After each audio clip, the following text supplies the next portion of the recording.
Nagre-crave nga kami ng pansit batil patong, kaya naman naisipan namin bumiyahe ng Isabela upang matikman ang pinagmamalaki na pansit batil patong ng Grayson's Kainan. Kaya kung gusto mong malaman ang buong kwento ay magpatuloy ka lang sa panonood at ikukwento ko sa'yo.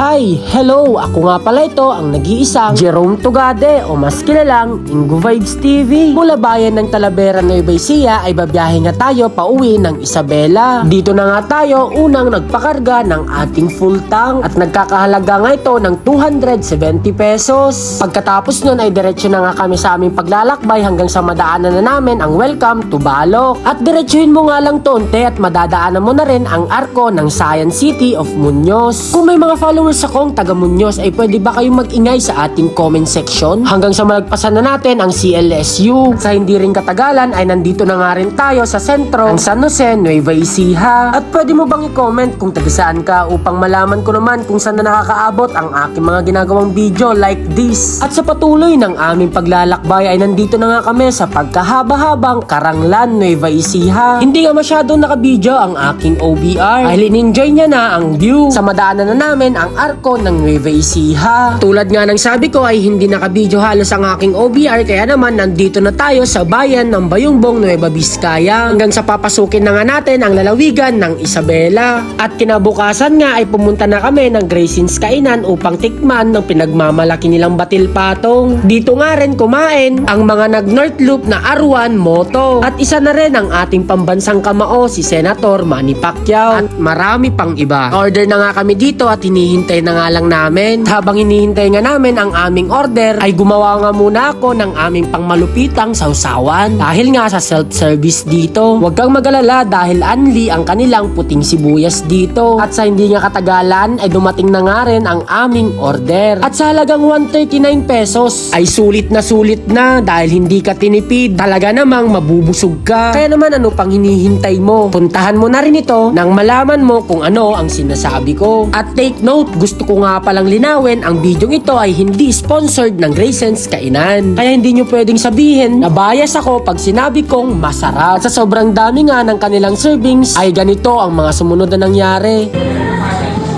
Kaya pa? Ang dami pa? Kaya pa?